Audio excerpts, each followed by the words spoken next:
সকাল সুব্রত গিয়ে এটা নিয়ে এসছে। সুব্রত আর কিটলু মানে ছেলে আর বাবা গিয়ে আমার ঘুম থেকে ওঠার আগে। এগুলো সকালেই পাওয়া যায় নাকি? সকালের মধ্যে শেষ হয়ে যায় না, এটা 8টার সময় ওই দোকানটা খোলে। আচ্ছা, আহা ইয়ং আর সামথিং, আমি তোমাকে দেখাবো, ওখানে পাওয়া যায়। তো we are the first customer. তোমরা মনই করেছো। আচ্ছা, এটা হচ্ছে সিঙ্গারা চাউ, মানে ফেমাস আর সিঙ্গারা চাউ। মানে এই ওয়ান্টনটাকেই লোকালি ওরা সিঙ্গারা বলছে, তার মানে সিঙ্গারা চাউ। চলো, এটা তোমার আর একটা কিটলুর। এটাকে পুরো এই কলাপাতা শুদ্ধই গরম করতে দিয়ে দাও। দেখে এটা সরি সরি দাও এটাকে। আচ্ছা আচ্ছা, ঠিক আছে, হ্যাঁ দিয়ে দাও। হ্যাঁ, গরম করতে দিয়ে দাও কিটলু খেয়ে। ওকে। গতকাল রাত প্রায় 11:30টার সময় স্বপ্না আমাকে কল করলো, বলল দিদি কালকে আসছি না। স্বপ্না আমাদের বাড়ি রান্না করে। নেক্সট ডে সকালে কি রান্না হবে আমি আর সুব্রত জেনারেলি আগের দিনই ডিসাইড করে নিই, অ্যান্ড অ্যাকর্ডিংলি সুব্রত সকালবেলা বাজারে গিয়ে যা যা লাগবে কিনে নিয়ে চলে আসে।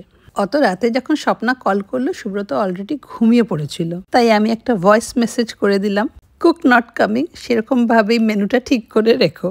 আর সকালবেলা আমি ঘুম থেকে উঠে দেখি সুব্রত আর ছেলে দুজনেই বাড়িতে নেই। সকাল 7টার সময় ট্যাংরায় গিয়ে এসব কিনে নিয়ে এসেছে। এই জায়গাটার খোঁজ আমার ছেলেই দিয়েছে। আমি আগেও খেয়েছি অ্যান্ড ইট ইজ ইউনিক। আমার জন্য আলাদা করে আনা হয়েছে chicken fry and chicken noodles. নুডলসটা ওই একই, ওই হ্যান্ডমেড নুডলস। একদিন বলেছি ওদের ইয়েতে যাব, আমি যাব ব্লগ করতে। যে এটা হচ্ছে জায়গাটা আয়ুং। সকাল সকাল এগুলো নিয়ে এসেছে ঠিকই, কিন্তু এখন কিন্তু অলরেডি লাঞ্চ টাইম। আমিও এইসব দেখে শুধু একটা চিকেন কষা বানিয়ে ফেললাম। রাতে রুটি দিয়ে খেতে ভালোই লাগবে। সুব্রত বললো আমি নুডলসও খাবো, তারপরে কিন্তু একটু চিকেন কষাও খাবো। মাঝে মাঝে মনে হয় কলকাতায় এরকম কত ইন্টারেস্টিং জায়গা আছে। তবে যদি আমি ফুড ব্লগিং করতে যাই, আমার কোনো জামা কাপড় আর গায়ে আটবে না। আর লাঞ্চের পর আজকে হঠাৎ করে আর একটা প্ল্যান হয়ে গেল। শুক্লার কল পেলাম, বলল বড্ড বোর হচ্ছি, কোথাও একটা বেরোবি? অন্য বন্ধুদের পাওয়া খুবই মুশকিল, কেউ এখানে নেই, কারো আবার অফিস আছে। তাই বুকে কল করলাম, কিন্তু বুও ফ্রি ছিল না। তবে আর কি, শীতের এই দুপুরে বেরিয়ে পড়ার চান্স পেয়েছি, সেটা কি আর মিস করা যায়? তাই দুজনে মিলেই বেরিয়ে পড়লাম। উফ, এই শীতকালটা এত ছোট হয় কেন বলো তো? এই তো নভেম্বর হয়ে গেল, ডিসেম্বর শুরু, তারপরে January, February and winter is over. ও সুলা, আর এই দেখো ঢুকতে না ঢুকতেই ছবি তোলা শুরু।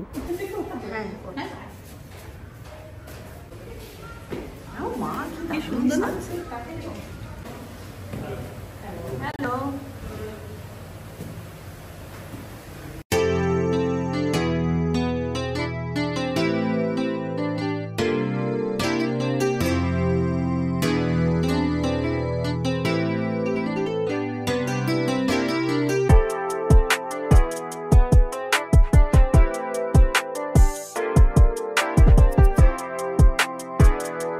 দেখতেই পাচ্ছ the sun is just about to set. গোধূলি বেলা, বলতে পারো the perfect time to take pictures. সেদিনকে সুব্রত বলছিল দ্য সানসেট টাইম ইজ আমাদের এখানে কলকাতায় 4:55 কি 56। আর একটু দেরি হয়ে গেলে কিন্তু আমাদের এই ফটো সেশনগুলো হতো না। তার চেয়ে দুঃখের কিন্তু আর কিছু হতো না। এই জায়গাটা অপূর্ব। আমি এই জায়গাটায় একটা ছোট্ট গান দিয়ে একটা ভিডিও আপলোড করেছিলাম, একটা শর্টস আপলোড করেছিলাম। সেখানে তোমাদের মধ্যে একজন বলেছিল এটা আমার কাজিনের বার আর বাড়িটা আমার পিসির। সত্যি অপূর্ব সুন্দর তোমার পিসির বাড়িটা, অ্যান্ড হোয়াট আ ভিউ। হঠাৎ করে দেখে কিন্তু মনে হবে না যে আমরা কলকাতায় আছি। আজকে হঠাৎ করে চলে এসেছি ঠিকই, কিন্তু হাতে খুব একটা টাইম ছিল না, কারণ শুক্লার গাড়িতে এসেছি আর ফেরার সময় দাদাকে পিক করে নিতে হবে অফিস থেকে। তোমরা নিশ্চয়ই এতক্ষণে দেখে নিয়েছো আমরা কোথায় এসেছি। জায়গাটার নাম হচ্ছে WhatsApp cafe, but the irony is এখানে কফি পাওয়া যায় না, and that was the saddest part.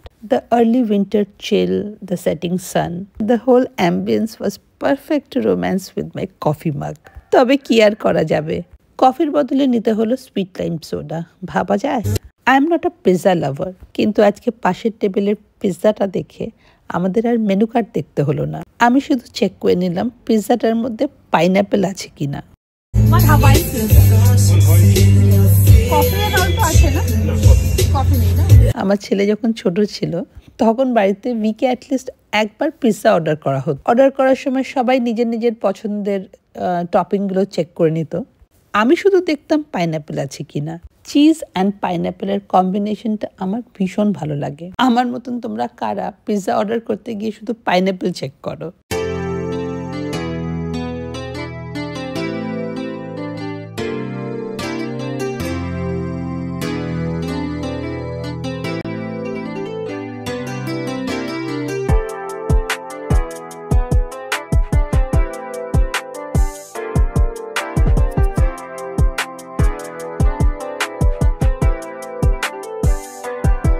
আর কিছুক্ষণের মধ্যেই অন্ধকার। এটারও একটা আলাদা চার্ম, কিন্তু ওই যে হাতের সময় ভীষণ কম। লাস্ট ইয়ার উইন্টারে আমি আর সুব্রত অনেক ট্রাভেল করেছিলাম, Kerala, Mumbai, Jaipur, Benaras.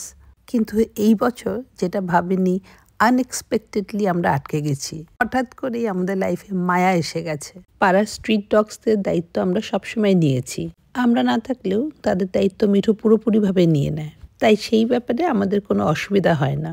But Maya's case is different. She is disabled, এখনো পুরোপুরিভাবে ওষুধ চলছে, আর হট করে কেউ ওর দায়িত্বও নেবে না। তাই মাঝে মাঝে মনে হয় কেমন হঠাৎ করে আটকে গেলাম। তারপর নিজেকেই বোঝাই কিছু একটা কার্মিক কানেকশন আছে। At present taking care of Maya has become a full time job. তাই আমি আর সুব্রত একে অপরকে সাপোর্ট করি। আমি যেরকম সুব্রতকে বলি, তুমি টেনিস খেলে এসো, কোনো ব্যাচমেটের সঙ্গে ঘুরে এসো, আমি মায়াকে দেখছি।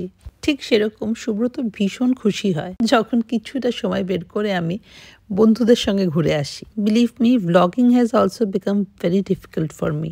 তোমাদের যে আমার লেন্স দিয়ে আমার জীবনের কিছু মুহূর্তগুলো দেখাবো, but I have suddenly loss control over my time.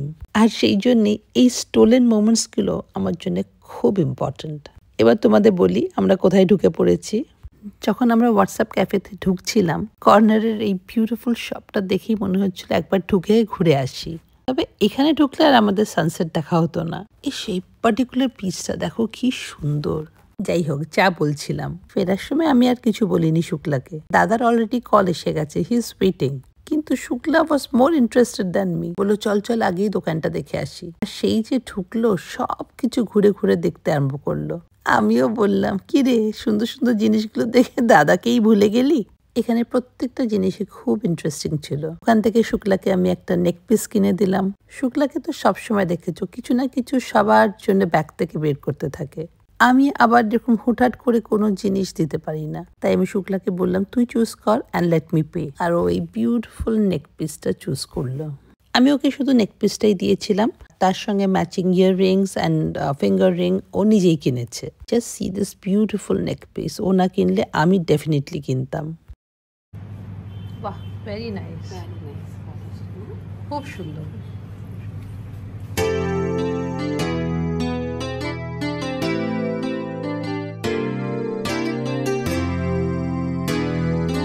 তারপর আমরা সোজা চলে গেলাম দাদার অফিসে।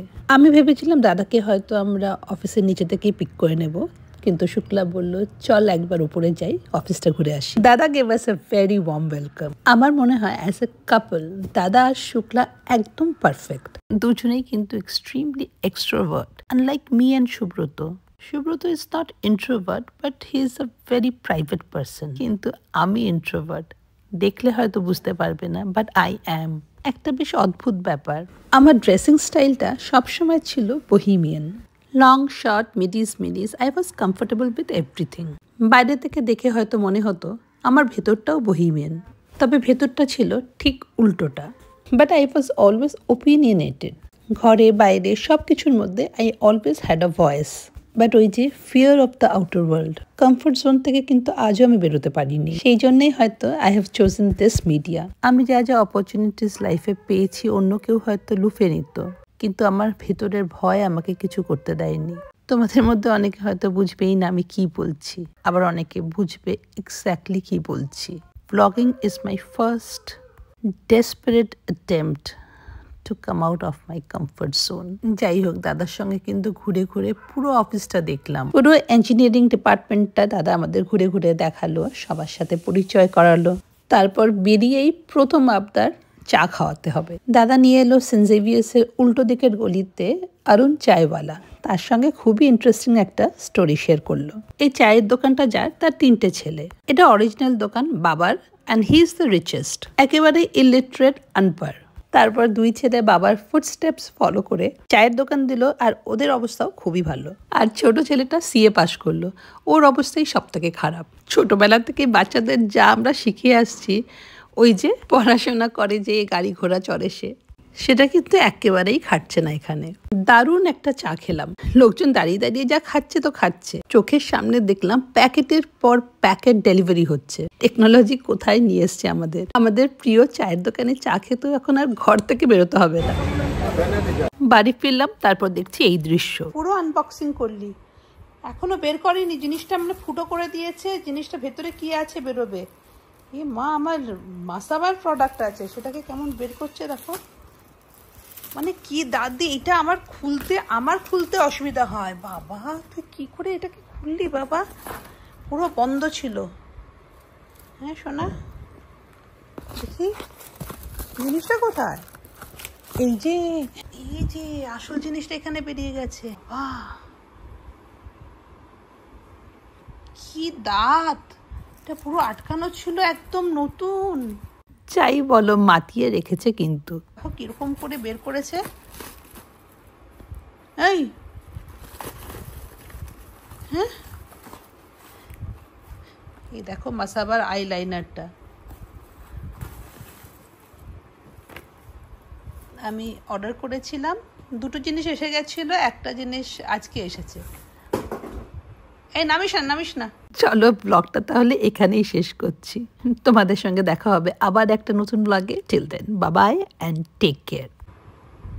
কি করেছো তুমি? কি করেছো আমার ঘরটা? খাটে উঠে এগুলো বসে বসে আনবক্সিং করেছে আমরা। নাইকার ডাব্বা। পাপ, দুষ্টু। সারাদিন ঘুমিয়ে, রাতে তোমার যত এনার্জি। হ্যাঁ, তোমার সব এনার্জি রাতে।